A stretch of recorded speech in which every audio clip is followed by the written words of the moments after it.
Tom Hearne, you're CFO of Score Media. Yes. Tell me what Score Media is. Well, Score Media is the entity that owns the Score television network, as well as thescore.com and all the mobile and iPad, etc., digital media devices that go along with that. So how has Score Media embraced mobile? You guys are kind of at the forefront. You're early adopters of the technology. I mean, how have you embraced it? And second part to that, and how has that benefited you guys?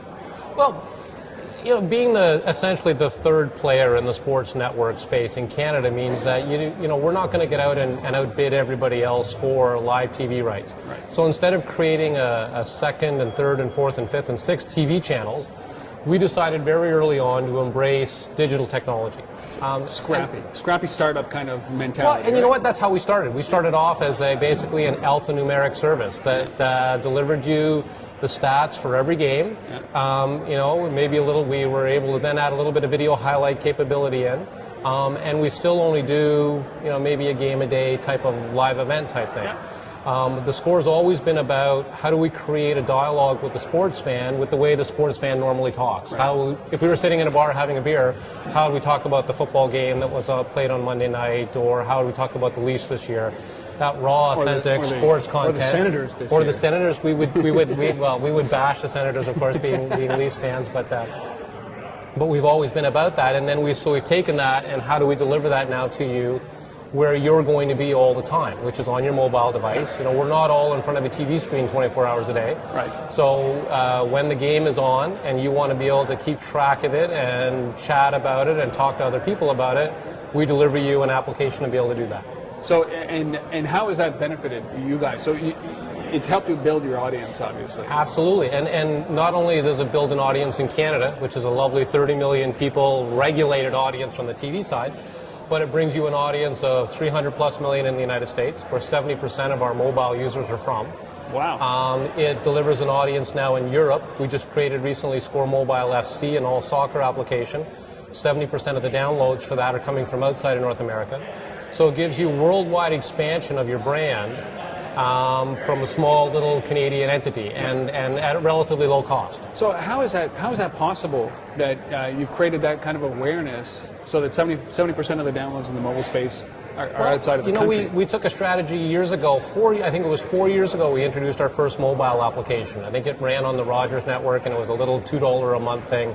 We had a couple thousand users, but it let us cut our teeth into the mobile space, and it gave us a good understanding of how to be relevant and engaging in the mobile audience. Right. And we took that and we decided to be very much a first mover. So when iPhone came out, we were there ready with an application. When BlackBerry Week came out, we were first. We got a lot of attention from RIM.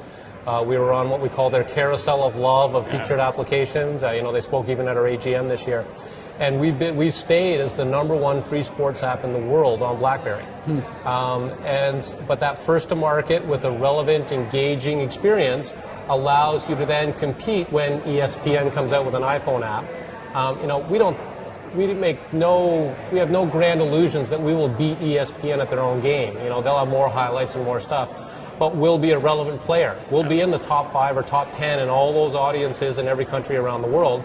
And that's all that really matters to us. We can then engage the audience in a way that's slightly different. We will talk openly about the betting line on every game because we know the sports fan is in a baseball pool or a hockey pool or a football pool. Right. He cares what the spread is in the Raiders-Ravens game because he's trying to figure out what bet he's going to make. Yeah. And we talk openly about that, and we even give you some thoughts about which side of the bet we think is relevant, where others won't do that. So, so obviously, mobile is a cost to you guys. Yes. But it really does. It extends your brand so much that how is that cost deferred? Like you've increased your brand awareness. Absolutely, in a way we never could through marketing and advertising outside of Canada. We've been able to build an audience now that's about 1.5 million people who use our applications every month. Compared to maybe a few 100,000 that watch you on TV. Right. With consuming over 50 million pages of content. And that's all around the world, and that's really without a single dollar of advertising outside of Canada. So how did you do it? You became relevant in the store. You became one of the first sports apps out there. everybody will download, when they get their new device, they'll download 4 or 5 sports apps, and they'll try them all out. And they'll stick with one. And then they'll find the one that they like and that resonates with them and that's relevant to them. And we've seemed to have been able to carve out that piece of the market that has that relative, authentic conversation with our audience. So where do you think this industry goes? Where did the sporting industry? We take it just from a step back from what you guys are doing, and you look at the impact of mobile on sporting, right? So and that can be anything from what you guys do, from the scores to what ESPN probably does with video, to what MLB.TV does with streaming games, and then what other companies are now doing inside stadiums to enhance the experience on mobile devices. Absolutely. Is that where, this is a big industry? Oh, very much so. And I think you're right. I think you're going to head down. People will generally always go to their device of highest fidelity. So if I'm at home, I'm going to go downstairs and watch my 58-inch high-def flat screen and watch the football game. Yeah. But I'm not always home. For instance, I followed all of the majors in the golf this year on my mobile device, participating in the live blog of each event. But yes, absolutely, the leagues will be very focused on how do I deliver more of that video or live streaming content to you, rights issues aside, and there's lots of rights issues to deal with in this. In-game experience is a big part of how that enhancement, that's a lot of the focus of our iPad, is how do we create a great in-game companion. So I won't necessarily bring you the game on the iPad in live video, but I'll give you this great companion that says, let's look at all the stats of the players, who's playing well, who's not playing well, what's relevant in the game, how are they doing against the over-under line, or in the individual bets that you can make within a game.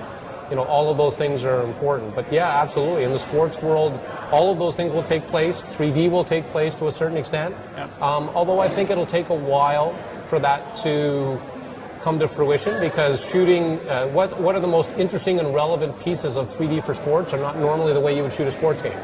The live overview of the football play is not the 3D play, but the highlight reel afterwards showing that guy coming into the end zone, NFL Films or somebody like that will take great advantage of that. So you're right, it's very much exciting times, I think, with digital media, but it's all about then creating that social media integration, which I think will be the next big part for somebody like a Score. Is I can't beat you at the rights game, but I can beat you in the conversation tab. I can create interesting, relevant dialogue. I'll create Facebook integration. I'll create Twitter integration, so that when we're all watching the game in different spots, we're tweeting to each other about what did you think of the MMA fight going on, and is GSP doing great or not doing great, etc. It's so important, because that conversation that happens is that you don't want to build something that doesn't participate in open conversation. You want to just bring it into that conversation. Absolutely. And sporting events, there are fans and there are fanatics and there are freaks. And each one of them has a different takeaway from that event that they're watching or participating in.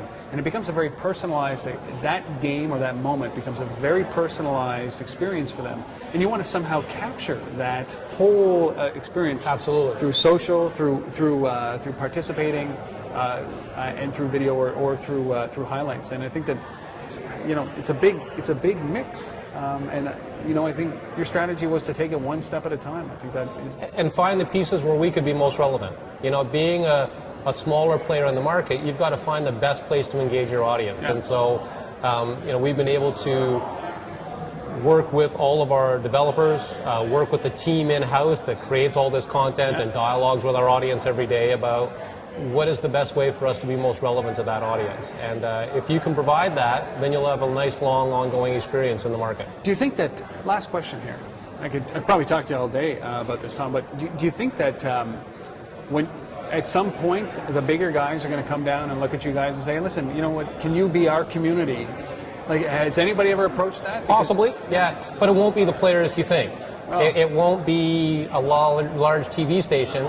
It'll be somebody in the United States or Europe who says, your digital media platform is amazing, and then they go, oh, I see you own a TV station as well. I didn't know that. So and that's probably more the type of play, because that's how that's the rapid growing part of our business. We think we'll be doing as much business off TV as on TV in the next 5 years.